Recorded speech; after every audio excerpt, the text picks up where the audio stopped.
Welcome all along again. How did everybody go with their homework this week? Did everybody do some homework? A little bit. Yeah.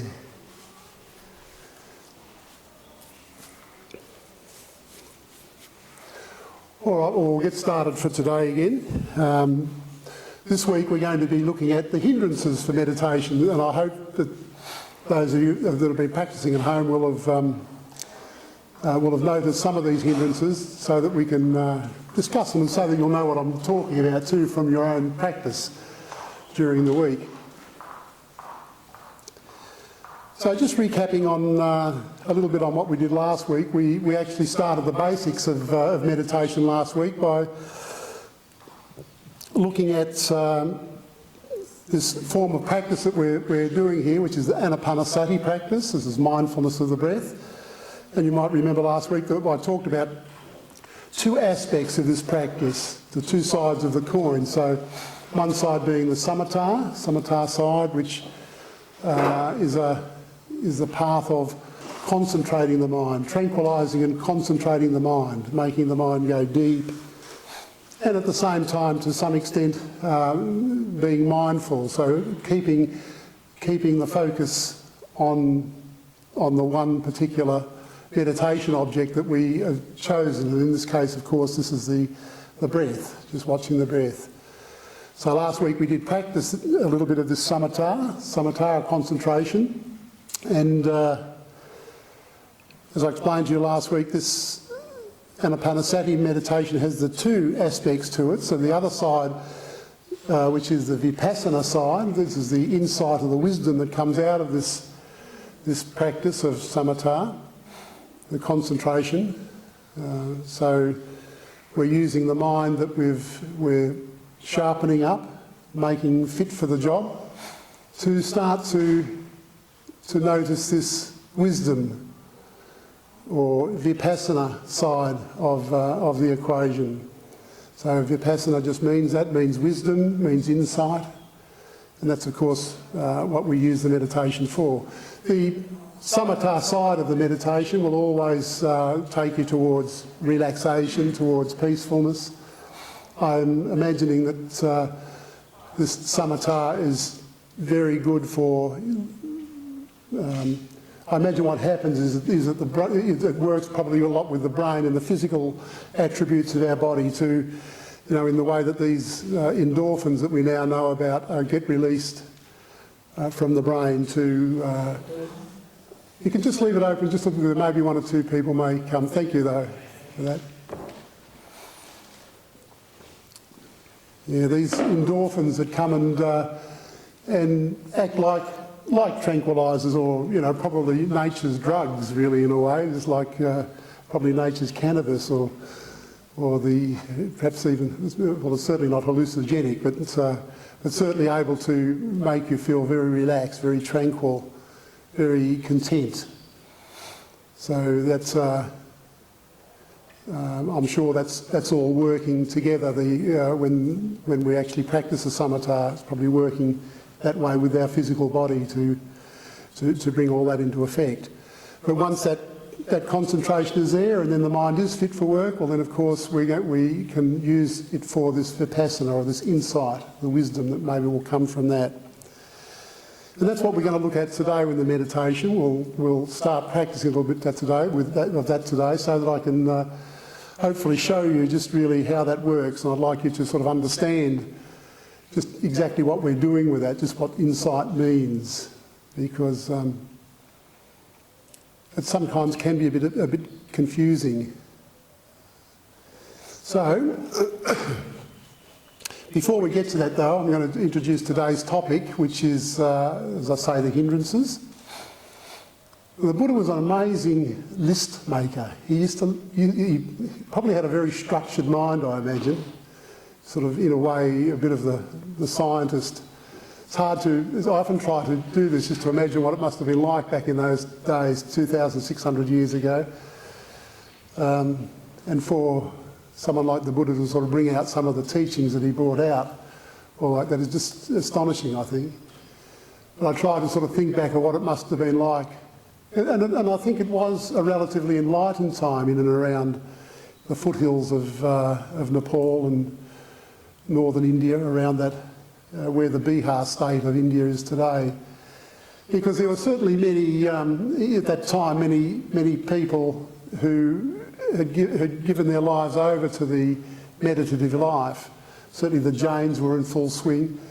I don't know that there's a whole lot in the Buddhist scriptures talked about Hinduism, but no doubt that was around too. There was quite a lot of very high spiritual thought going on at that time. And certainly the Buddha tapped into that. But sometimes, I won't go into that right now, but at some time during this talk I might even just tell you a little story about how the Buddha actually got to be where he got to, just what happened when he left his palace and so on. But at any rate, he did, once he'd sort of learnt the practice that he'd learnt from all these fine teachers that were around at the time, he developed his practice even further than that, and as it said, he ended up becoming enlightened, this word enlightened, that we'll talk about a little bit more too, probably more towards the fourth week, just what that means. Because it's sort of interesting just to try and understand just even that, just what that actually means. But for the rest of us, as he was teaching over something like about 40 years, he had this penchant for sort of making lists. You know, people would ask him questions about different things, and he would usually answer it in a way, you know, in a step-by-step approach. He would make these answers. And this list today that we're going to talk about today, the 5 hindrances, is indeed one of those lists. Probably one of the more famous lists that he made,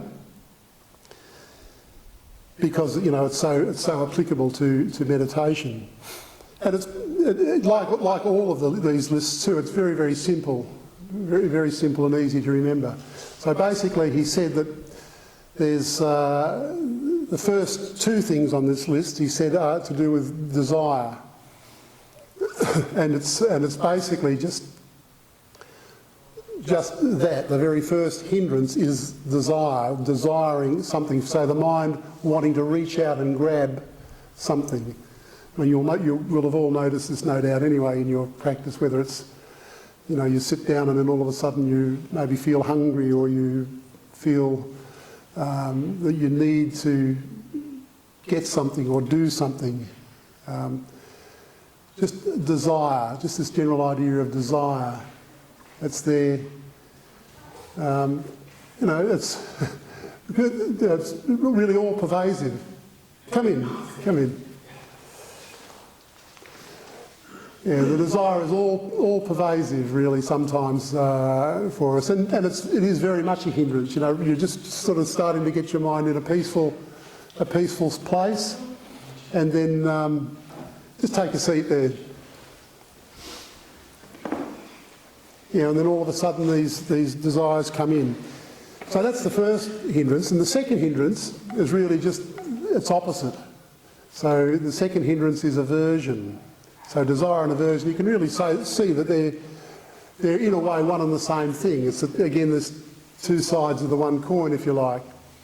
But aversion just means, and you will certainly have noticed that in your practice too, it's usually to do with maybe it's anger or ill will towards even maybe the pain that might be in your body, or might come up with ill will towards something that happened during the day, and maybe people you're interacting with, all sorts of things like that. But you'll find that ill will it forms a fine partner with desire, if you like that, and it's very much a hindrance to the meditation.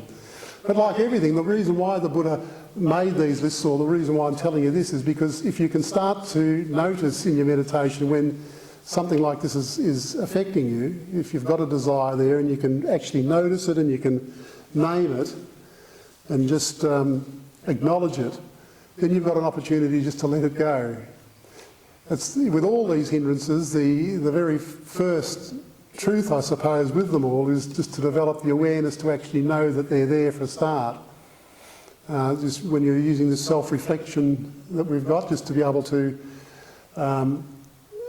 notice and become aware of what it is that's making us, that's interfering with our state of mind, and then just being able to let it go. So that's the first two, desire and aversion. And I might just say, just with those two, it is really just a straight measure of how contented you are. So contentment is it's a wonderful asset if you've got it. I was just talking to a gentleman before the session today. Was just talking about this contentment. If you just happen to have contentment in your life, if you're a person that's easily contented, your mind can easily become relaxed and contented, you'll do very well with meditation. But if you're not so contented, well then maybe there's a little bit of work for you to do. Because the first two hindrances are all about that, just contentment and how contented you can be. Contented mind is always a peaceful mind. It will always sort of relax very easily for you. So that's the first two hindrances. All about really contentment. The second two, the second two hindrances, which is the third and the fourth hindrance, are all to do with energy. So this is the energy that comes into your body. And there was a lady last week, I don't know if she's here, she was talking about sleep. Was that you? It was, yes. It's just sleeping during the meditation. That certainly is a hindrance. And that's got to do with these energies that are there. But the third hindrance, though, is actually not sleepiness. It's actually restlessness. So too much energy in your body, really. That's what that's sort of alluding to. And you will notice that, as you're sort of sitting and just trying to make your mind nice and peaceful, and you're sitting down, and then all of a sudden you just can't relax because you just maybe just got to get up and go. There's just that much energy kind of running through you. You just can't sort of sit. Not sort of possible to relax. Just too much thinking, too much. Just got to go on. That's sort of how it feels to me when it sort of affects me anyway. This restlessness. So, and again, this restlessness is the second part of again the same coin. In the other side of it is sleepiness, or it's the word that I usually use. It's drowsiness and slothfulness, really, just being slothful. Or no, probably the right word is torpor. No offence to you, because sleepiness is just sleepiness, but torpor. I think that's the better word to sort of describe how that is. It's just, you just sort of get into that, it can almost be sometimes that lulls you, it can almost be lulled into this, like almost being hypnotised, and then you're just away, gone. You can be, and gone for a long time, just lost in that torpor. But that's all just to do with just not having enough energy in your body. So you've got the restlessness on one side, which is talking to too much energy in your body, and then the other side is this torpor or sleepiness. So that's the fourth. Sleepiness is the fourth hindrance. I hope you remember all these. They're very important to remember, actually, just for your own practice. And the fifth hindrance is a hindrance that really is something that, well, in my experience, it's a bit of a sleeper of a hindrance. It's doubt, just doubting. And people can get caught in doubt easily, like even meditators, good meditators, people that can meditate. I've seen this around often with people that I've seen here that can sit and just be wonderfully focused, and then all of a sudden they just get a doubt in their mind and they're kind of off and gone. It can take the form of, like in the meditation side of things anyway, it can be Oh, I've heard there's a good teacher in Burma, I might go to Burma. Oh, but then maybe that fellow that's been teaching in America, or this woman over in Tibet, you know, I've heard that she's really good, you know, maybe she's going to... And this doubt kind of just gets in and then away you go. You're kind of lost in your doubt. And doubt's, it's quite insidious, actually, just the... just when it sort of gets in to muck you up, because it can really destroy any peace you've got in your mind. So, just in a nutshell, those 5 things that I've just spoken about there are the 5 hindrances. So we've got desire, we've got aversion, which is to do with the contentment in the mind, and then looking at the energy in our bodies and minds. We've got restlessness and sloth and torpor, sleepiness as the 3rd and 4th hindrance, and then the 5th hindrance is doubt. So,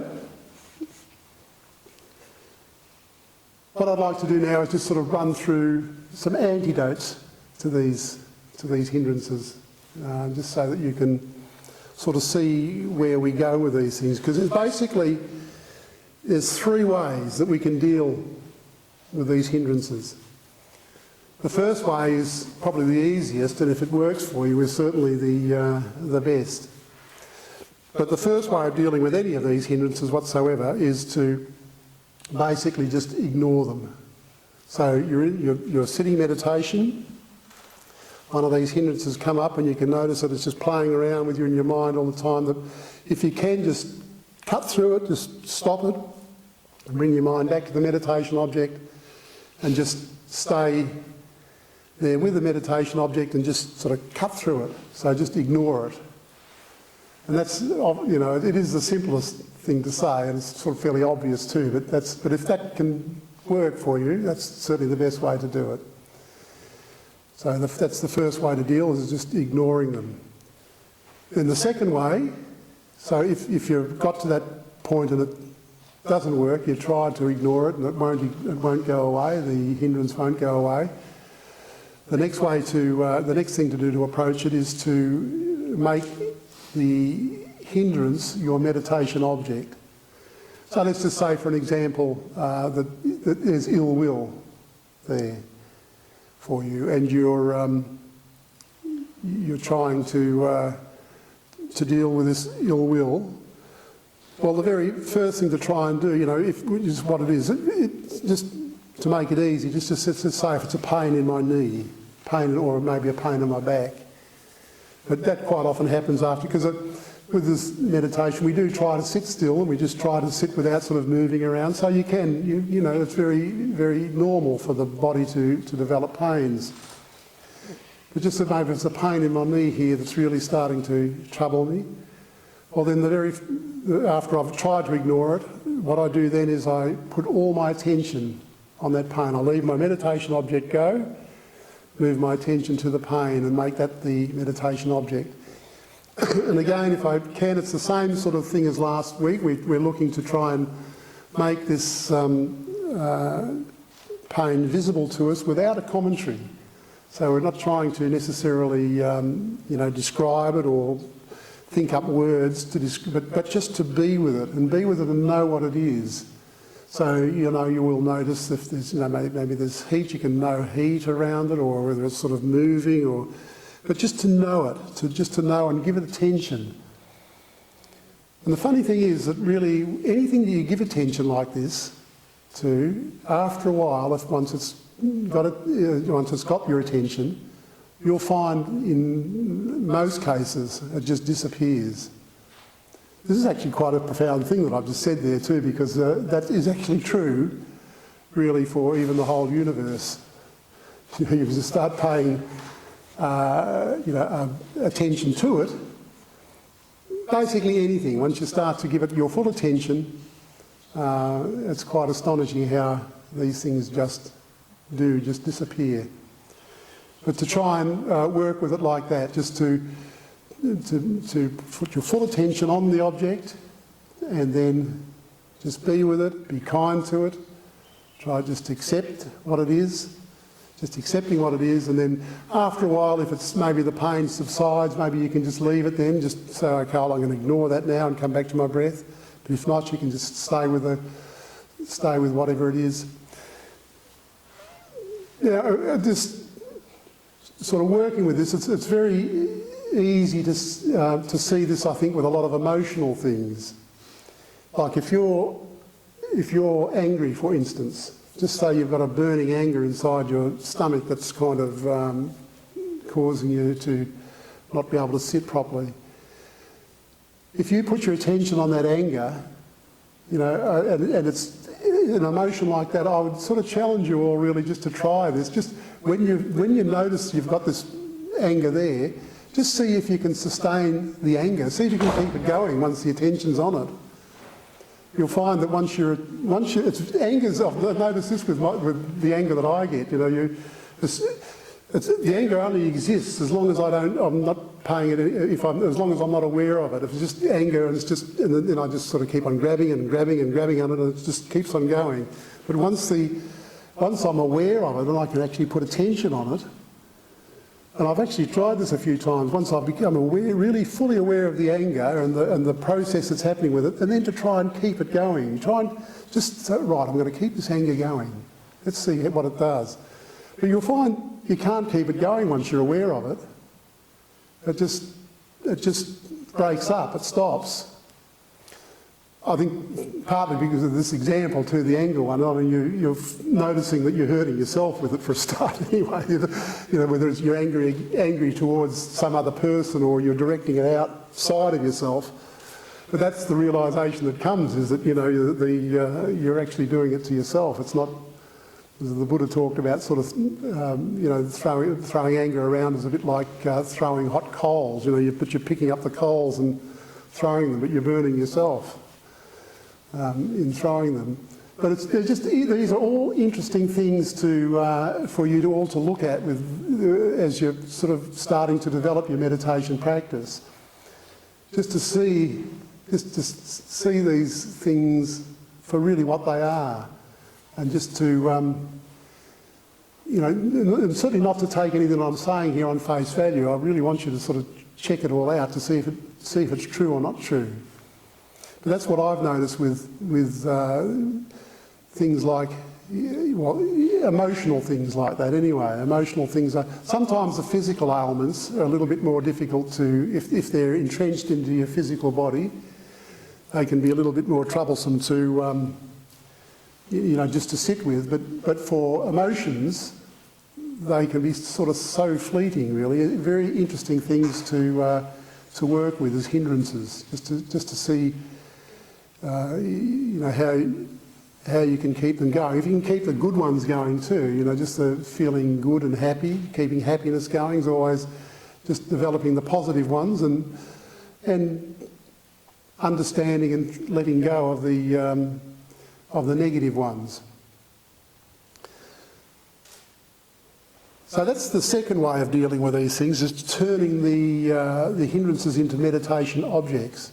The third way, though, is a little bit more fulsome, if you like, because the third way really means that if you've got a hindrance that's happening inside you, and it's causing you trouble, and you've done those two processes, you're probably looking at something that you've cultivated for quite some time.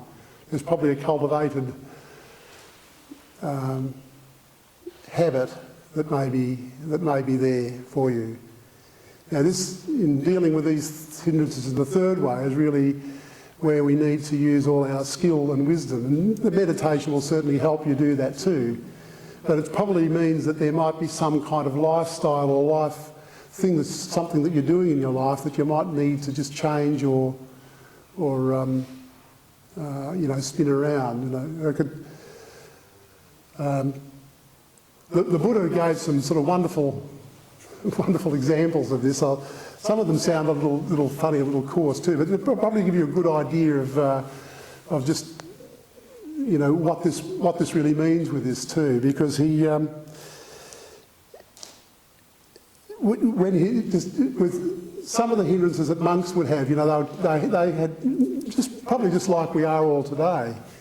monks in his day would have problems with just looking at the desire, maybe desire for sexual gratification, desire for, because I mean all this sort of stuff too, you know, it really does, you can sort of sit meditation, you know, and if you've got something like this going on in your head, you know, it can be quite pleasant to be with, you know, and quite compelling, you know, to want to be there. But that's, and you know, if you cultivate this kind of side of your mind, you'll certainly, it doesn't take long before there's a bit of a trackway or a habit way sort of heading down towards, you know, making it very difficult to sort of to stop.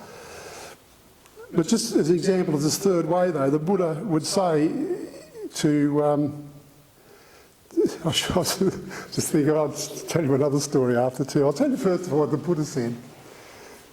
The Buddha was saying that for his monks, if they have trouble with, say, sexual thoughts in their meditation, desired sexual thoughts, he suggested that the monk certainly see the person, if it's a woman, if it's a woman meditating, you would turn it the other way around and look at the man. If the man, look at the woman. Certainly see them in their naked form, but then the Buddha suggested that we strip off a layer of skin so that you're just seeing the flesh underneath. And just try and see that visualise that as honestly as you can, and then strip off the layer of flesh until you're sort of moving down through the body. He would sort of do this as a way of sort of counteracting that tendency that we have towards, you know, going towards that gratification. So it's always used like that as a counteraction to that. The reason why I was laughing before, because I just saw over in the way there's a little brochure of a marriage that we did not long ago, and here at the centre, at the Buddhist Centre, and this chap actually told a story about Ajahn Chah, who was the monk that taught our monks here. Very famous monk he was in Thailand, Ajahn Chah. He's been dead now, been dead since I think about 1986 he died, sometime, I think it was in the 80s. Anyway, Ajahn Brahm, who is our abbot here, often tells the story. I hope this doesn't sound too coarse for you, actually it is a little coarse, but he had this monk, but it's a good example, it's a sort of an example of sort of going towards this counteracting. But I'm going to get off the sexual thing soon though. I'm sort of staying, I'm getting the wrong idea of it. There's a teacher sort of thinking all these thoughts.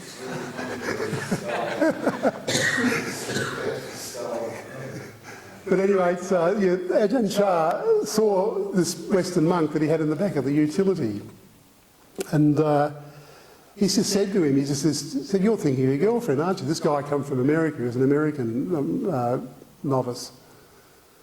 And this guy was astounded. He said, "How did you know that? How did you know I was thinking of a girlfriend?" He said, "I can see you thinking of a girlfriend." He said, "Well, that's how you can think of her." He said, "Why don't you ask her to send something over that can remind you of her?" And he said, "Oh, is that allowable? Would it be allowed to do that?" And Ajahn Chah said, "Oh yes, no, that's allowed." And he said, "Well, what can I ask to send over?"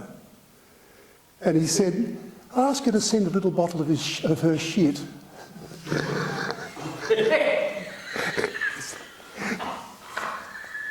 So I know this sort of sounds kind of odd and a little bit of a coarse thing, but what I'm trying to get across here is just this way of balancing the tendency that we're going to when you're into this third stage of dealing with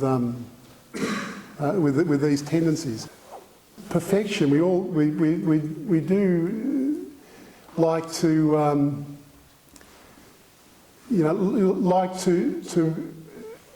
to try and do our best all the time. We're a very idealistic people, I think, in the West. We've sort of got these ideals that are so high oftentimes, you know, very difficult to sort of reach, you know, and sometimes when you can't sort of reach those ideals, this ill will does sort of come in, you know, and it can be quite insidious, you know, and you get caught in all sorts of things. You know, I look at this even, say, with wars and things like that happen, you know, when George Bush and, you know, you can talk about the Iraq war and that. I mean, I think that all these presidents and the people that are trying to look after us in the world, they're all got the intention of trying to make us better. You know, they're all sort of looking towards trying to be peaceful or make peace.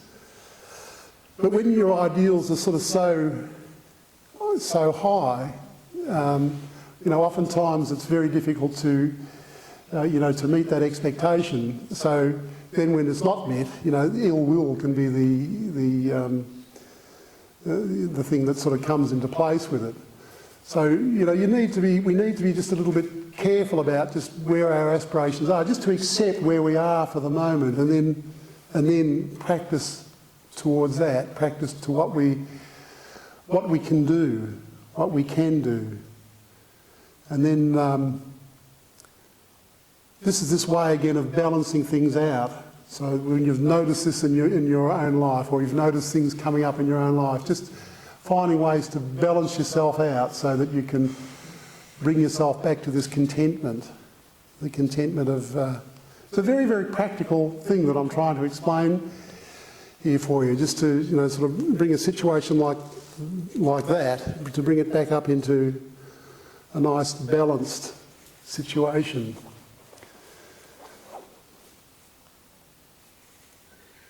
I was going to just mention too for you, just for the sleepy, the sloth and torpor actually with that one, because sloth and torpor is, gee, I tell you what, over the years I've had trouble with sleepiness. It's especially when, because I for many years sort of getting up very early in the morning to meditate, and oftentimes, you know, for a long time before I actually got the hang of what I was doing, I could kind of just sort of fall into that, you know, continued sleeping, you know, during the time when I was supposed to be meditating. But when you're feeling sleepy, the very first thing to do is just to open your eyes up, because that'll just let energy come into your body. So just open your eyes and just energise yourself in that way. If that doesn't work, well then it's a good idea just to get up and just stand yourself up and go to the tap and just wash your face. Put a bit of water on your face, that'll sometimes a good idea. And then if that still doesn't work, there's another little trick that I've tried with sleepiness that I know this would be quite good for you to try. And that's just rubbing your ears like that. You notice that midwives do that with babies when they want to wake them up too, don't they? So I don't know why it is, but it probably just stimulates something or other. But very good to sort of get some energy back into your brain and sort of. And after that, if you're still feeling sleepy after doing all that, then probably the best thing is just to go and have a lie down. And come back to the meditation when you can, because it's a particularly bad habit to get into. So you don't really want to do that. You know, in fact, you know, the monks here tell stories of some monks that actually can sit for straight, and you can even train yourself to sit really quite straight and just close, and you see, gee, that monk's in strong meditation, but just sound asleep, they're sort of gone, you know, just gone away. So it's difficult. It's something you don't really want to get into a habit of anyway. Getting too much sleep. So, where have I gone there with the hindrances? I think I've probably just about told you enough there for the moment. Is there any questions for where we are at the moment? Does everybody see where I'm going with it? Especially with the three ways of dealing with it. First of all, ignoring it. Second way is turning the hindrance into a meditation object. And then the third way is really something for us all to sort of work and aspire to. It is this learning where your learning envelope is. so that you can see where you are yourself and know what you need to do in your life just to balance yourself up in whichever way the hindrance is coming at you. So, are there any questions?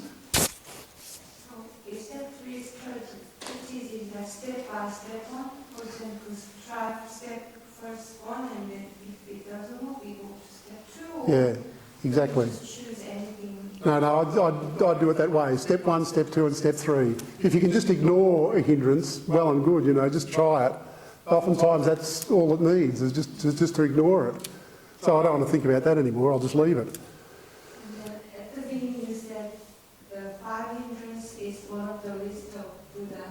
So the 3 strategy, is it one of the Buddha's teachings or just practical? Yeah, maybe I've sort of made the 3 lists there. I'm not really quite sure. I mean, this is just stuff that I've learned over the years that I'm doing it. I don't recall that being actually one of the Buddha's lists, those 3 things that I've just said. But those 3 things are certainly things that the Buddha have talked about. I don't know if he did consolidate that into a list or not, though. But certainly there's many lists that the Buddha made.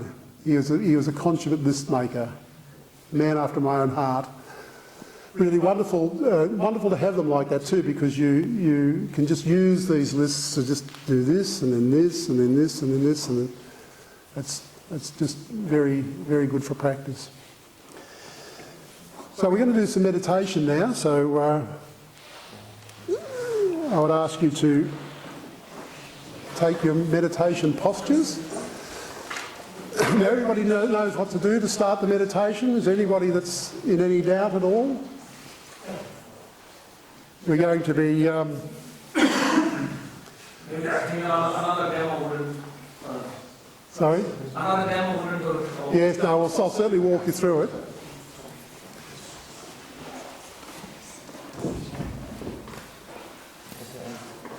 Okay. So again, as I mentioned last week, the main thing with this is to try and look for this bare awareness, this knowing. I talked to you last week about knowing. Knowing is very important and that's, you've kind of got to come to it yourself to understand what knowing actually means, to know something.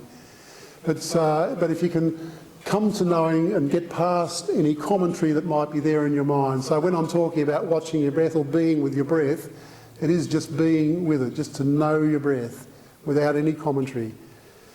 But what we're going to do is we're going to sweep through the body again, and then I'll come back and we'll land back on the breath, and you can follow the breath at the tip of the nose if you like, or if the diaphragm, if that suits you better.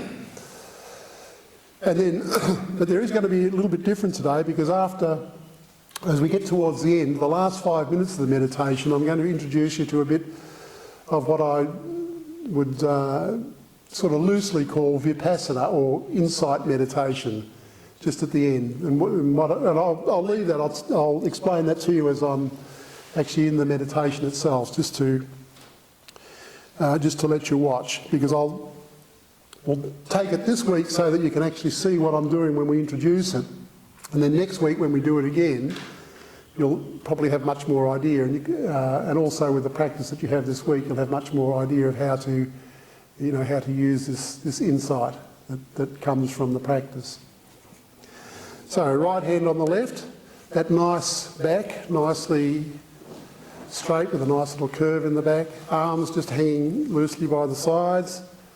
Head to the top of the ceiling and your ears straight up and down. Close your mouth and just rest your tongue against the palate. Close your eyes and breathe through the nose. And you can just start by putting your attention on your toes. You can wiggle them if you like, or just feel them. Perhaps even feel the clothing around if you've got socks on or you're touching the carpet. And then just moving your attention up through your ankles and into the shins. I always like sort of moving into the shins, because I think you can notice that hardness that is quite quite normal to sort of notice that hard bone at the front and then the floppy calf muscles at the back. You can almost sense the hardness as the skin pulls around the bone. And then up through the knees and where the knees are bent, and into the thighs, those big muscles that are there in your thighs. And just let any tensions just unravel and relax. Then feeling your bottom as it touches the seat, moving up into your back. Just to even that process of just raising your body up just so that the bottom of your spine's not sort of crushed, but just so that it's light. Just developing this right energy. Then moving up through the bottom of your back and into your stomach. Lots of things happening in your stomach, lots of little gurgles and rushes, movements. Around the top of your back and into your chest area. Feeling the little rhythms of your heart, the little rhythms of the blood flowing through your veins, arteries.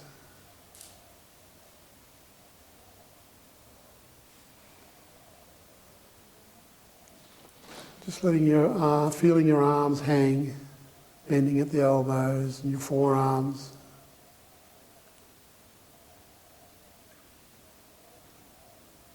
And then into your hands and your fingers.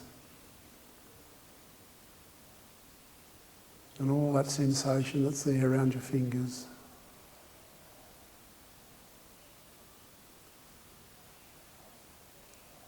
And coming back into the neck, up into the head, and just checking behind the eyes and just around inside your head, just making sure there's no tensions. And if there are any tensions, just let them relax. Just let it all unravel.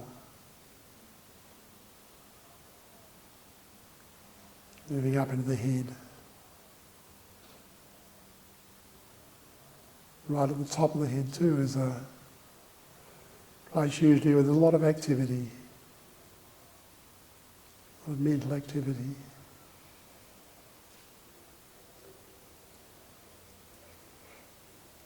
And then you can just notice the whole body sitting. Just notice your whole body, just bringing yourself inside your whole body.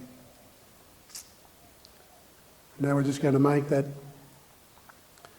mental promise to ourselves, just that aspiration for the next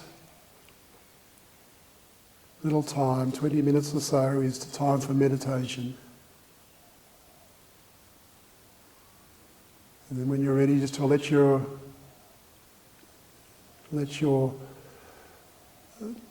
breath come into your view. And just allow yourself to be with the breath.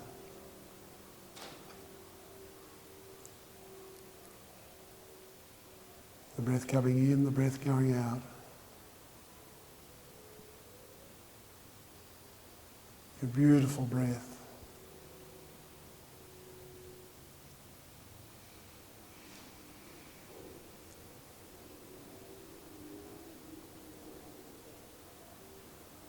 Just staying with it as best as you can. But again, as last week, once you realise that you're no longer on the breath and that you've moved away, just bring your attention back onto the breath, just by cutting through wherever you are, and do that very gently but very firmly, and just keep on bringing your attention back to the breath.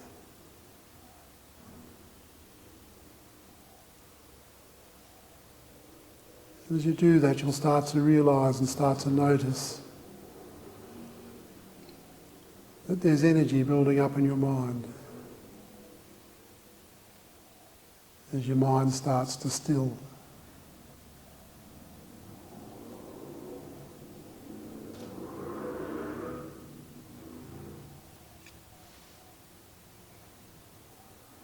If you like, you could just bring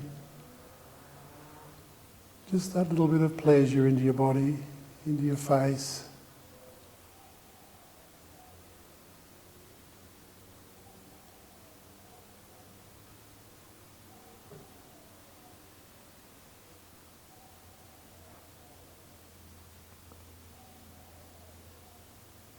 Just that slight emotional well-being. Just if it raises a little smile on your face, on your lips, it's wonderful. Just as you're with this beautiful breath, this life-giving breath.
So just staying with the breath and letting the energy build.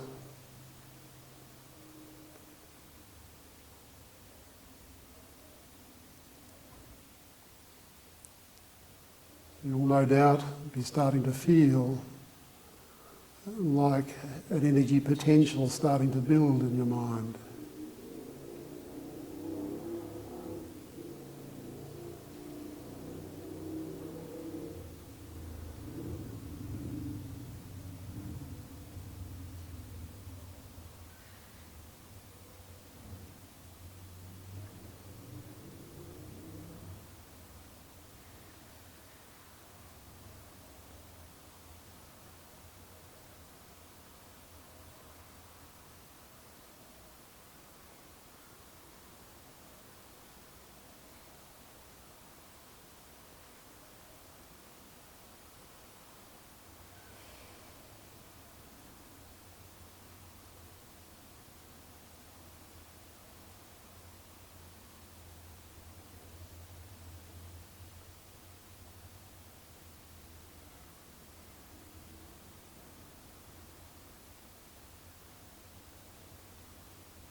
So just noticing how that concentration on your breath is building up.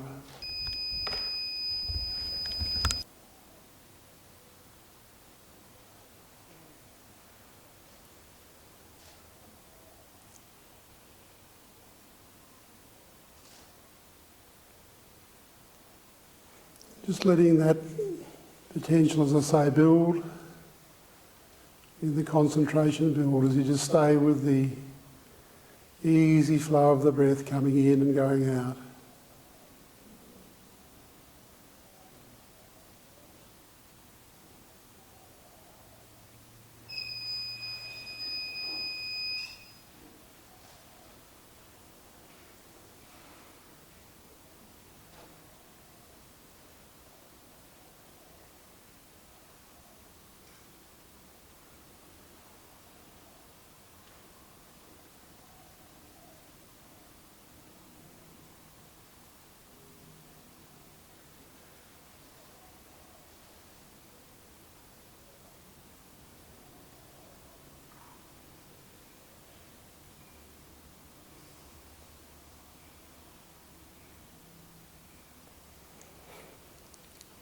In a moment I'm going to ask you to let go of the breath altogether.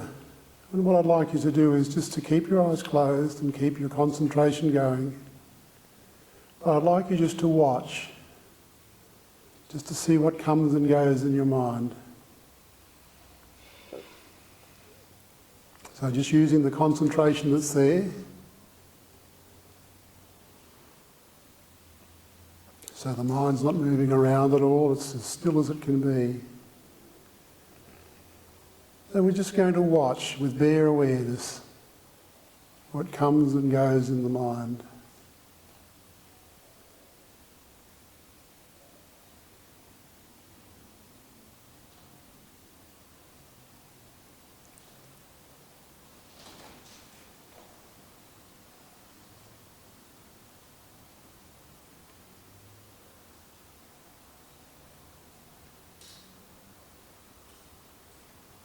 You might be thinking, what's he talking about?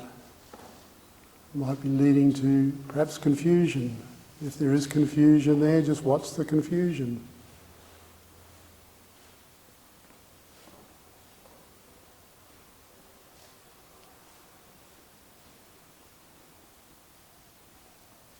If the mind's still, there's no thoughts coming or going, just watch that stillness. Be with the stillness. If you can, to try and see the mind without any thoughts coming and going.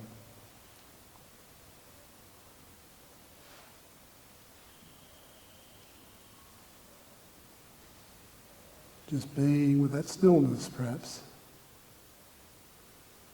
Or if you want, you might even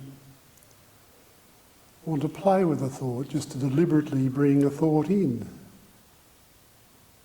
Might say, my name is.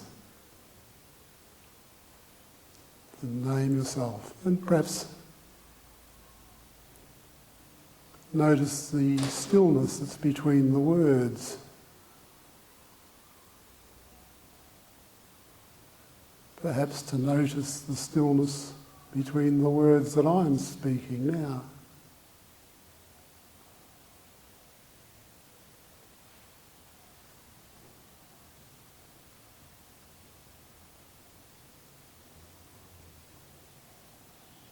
But to keep the concentration going.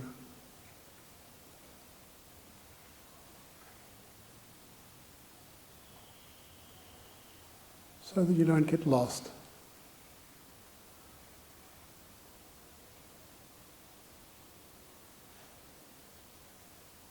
But if you are feeling a little lost or you don't know what's happening, you can always just return to the breath. Just come back to the breath and sharpen your mind up again.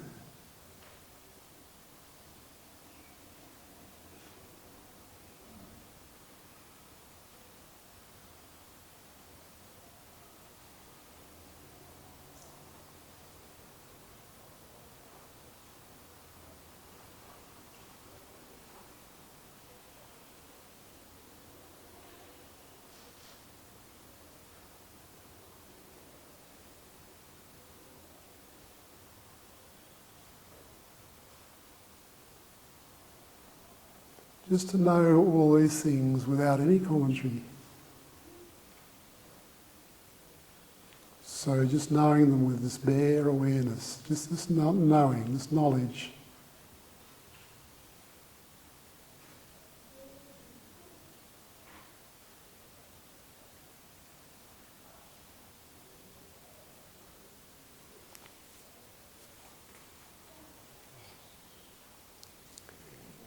In a moment I'm going to ring the bell. And again, at the third time that the bell rings, I'd like you to then, and only then, just open your eyes. At the commencement of the ringing of the bell, if you can take this time of resonance just to reflect on what's happened for you. Reflect on what you've learned, what you did. That's just to notice what the mind feels like now compared to when we began.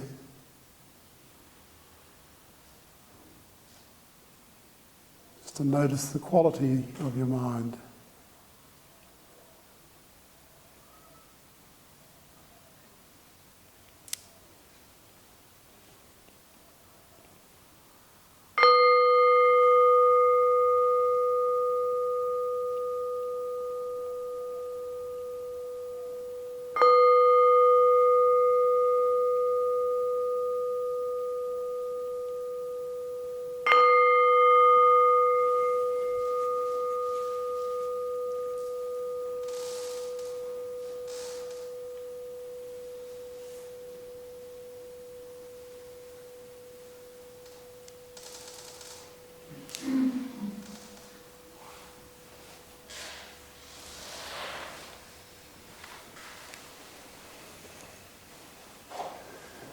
So how did people go?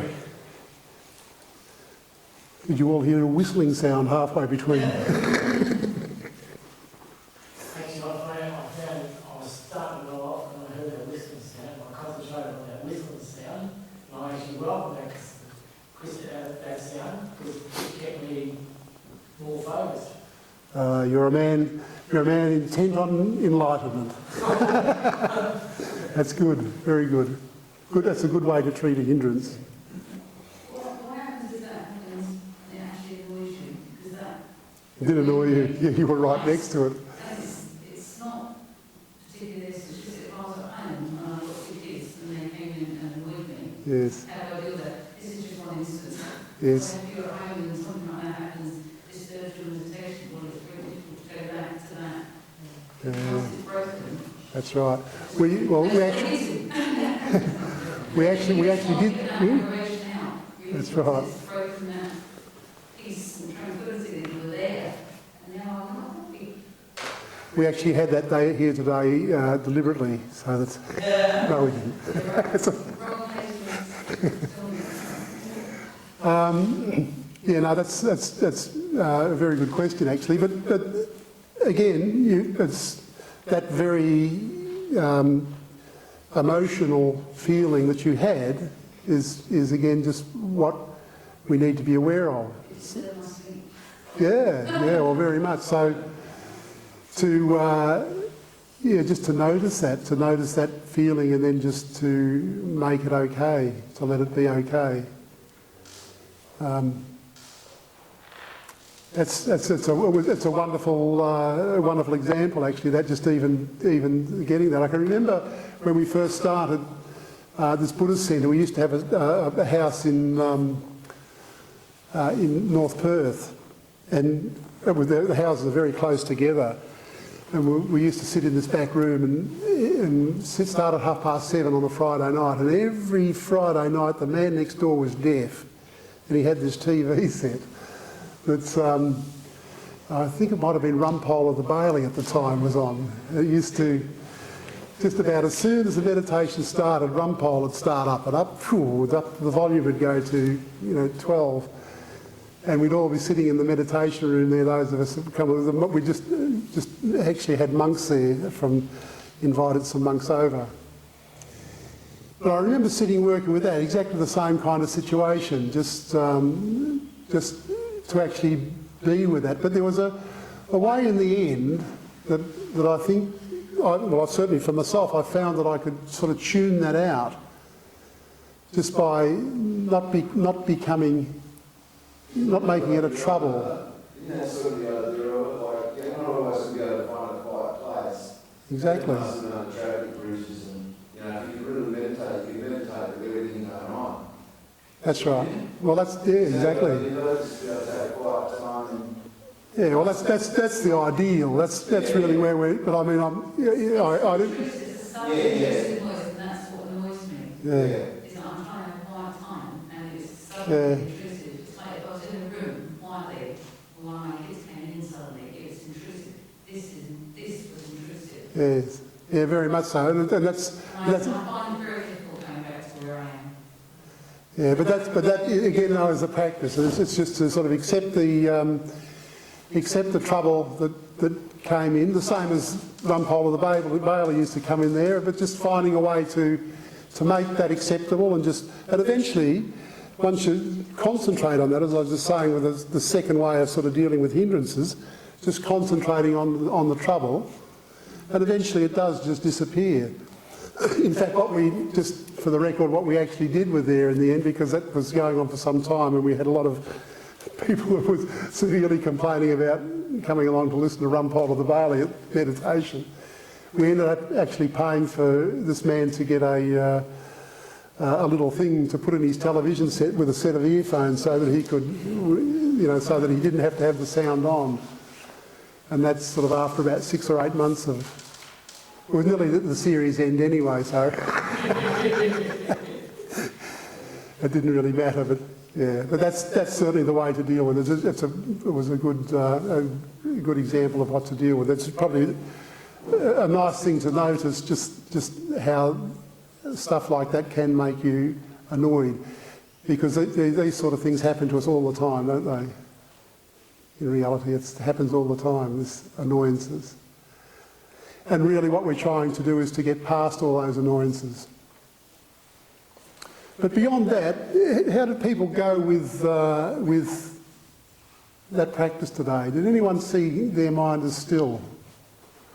Yeah, good on you, Brock, that's good. The first time, and the last session, I was a little sleepy at the end, but now I feel more energy. Yeah, you got more energy now?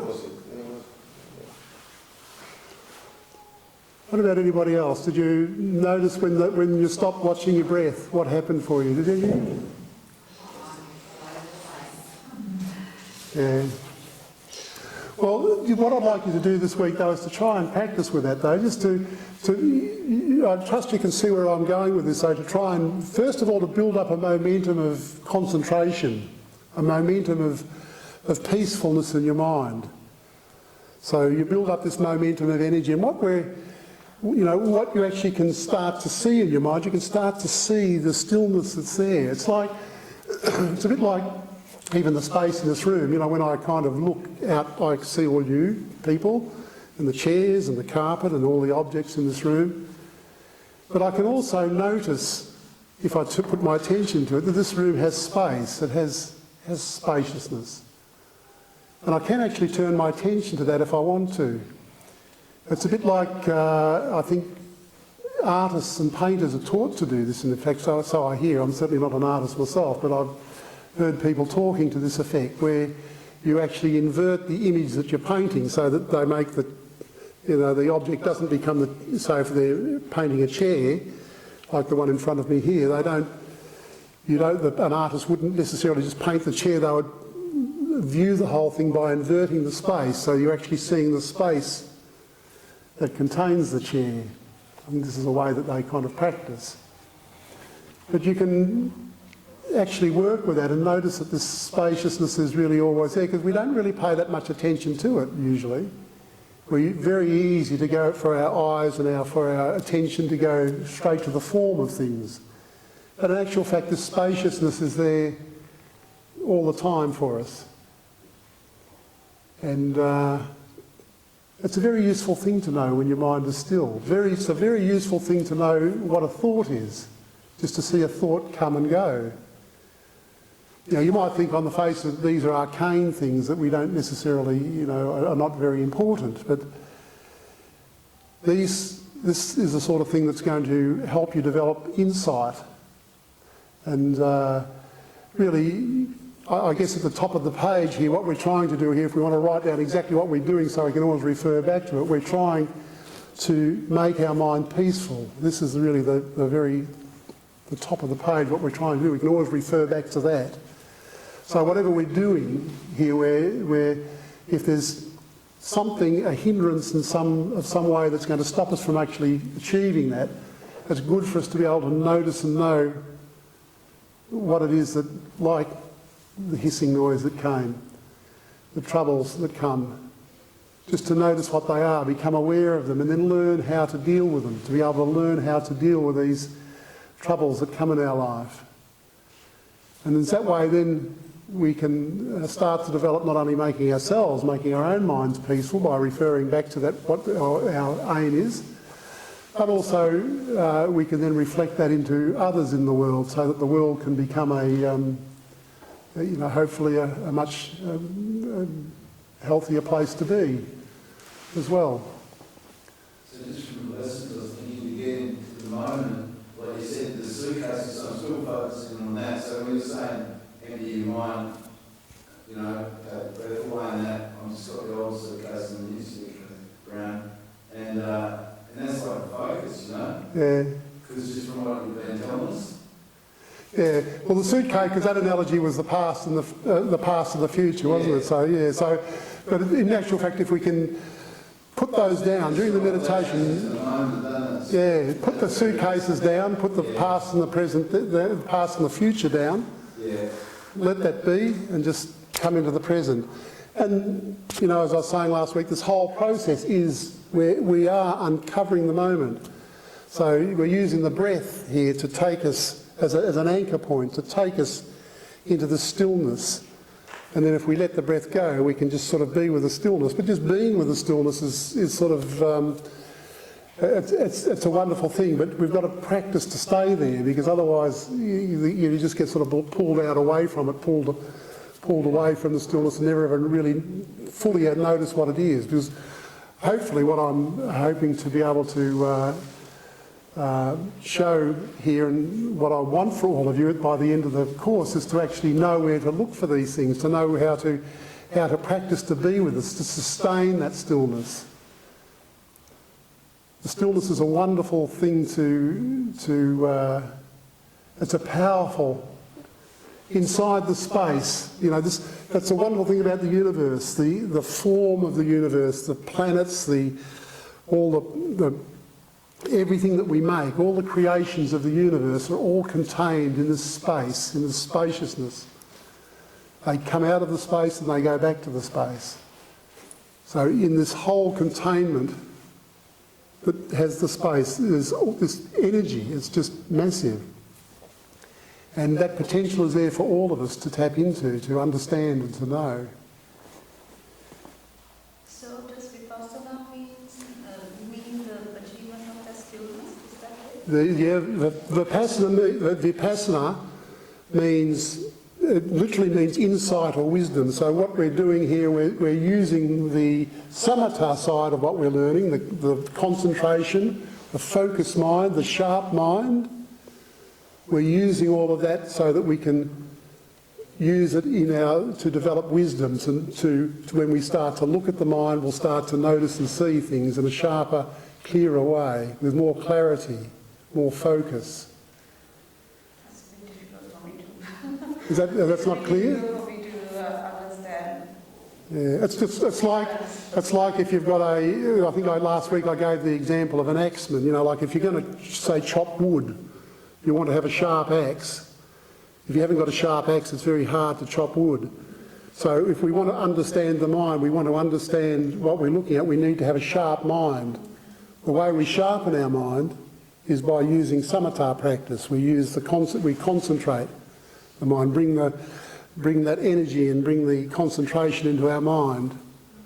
And then we use that concentration, we use the concentrated mind to investigate, to look and see, to look at our own minds, to learn where we are at, learning the edges of your own learning envelope, just what you need to do to go deeper and deeper and uncover this moment. We're uncovering the moment, going deeper and deeper towards where the truth is, the absolute truth of things. This is we're walking the path that the Buddha walked, going down the path towards absolute truth. I find it difficult to grasp the idea of nirvana because... Well, we're not talking about nirvana yet. Yeah, exactly. So I don't know whether that's one of those hindrances you were talking about earlier. Yeah, that's not... that's a little bit too far yet. Whenever you've got to climb a tree, you start at the bottom and just climb up. You can't get to the top of the tree in one jump. You've got to climb there first.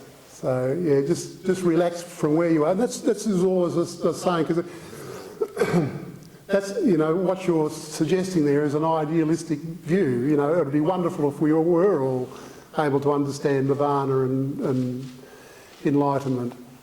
But the reality is that's not how it is for most of us. We've got to start from where we're at and then build the foundations, build our way forward.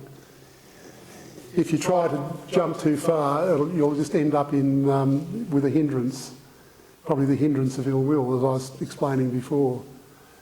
So just bit by bit, it's just like little drops of water into a bucket. But you keep sustaining the attention, sustaining the energy, going, and gradually, bit by bit, the bucket will fill.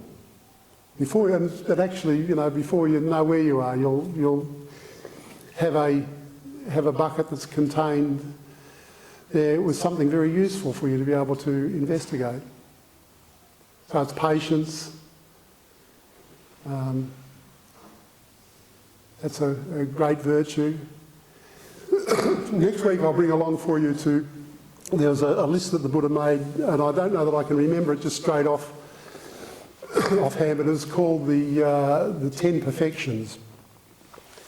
The 10 Perfections, and it starts off with giving. You know, learning how to be generous in yourself, and it starts off with, and then there is things like wisdom and sila. Sila means developing goodness, developing morality in your life, these kinds of things. And then there certainly is patience, And then there's metta, developing loving kindness, developing forbearance, being able to forbear, certainly noises and things like that, being able to sort of be with troublesome things. And anyway, the list goes on. I won't embarrass myself by trying to remember it all, but it gets to the last one, which is equanimity, like the crowning glory of all these perfections. But actually these, you know, when you find these perfections, they are, again, great things to set against the hindrances that we have, you know, like the hindrance of ill will.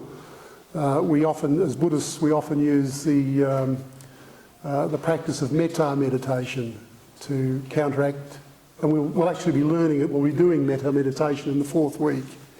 I'll teach you some of that so that you can actually use it. But that's a great counterbalance to ill will.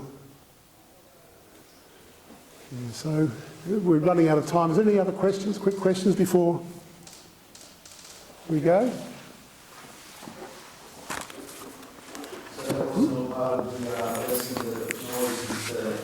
I didn't really mean to have that there. It was a bit unfortunate, but still there.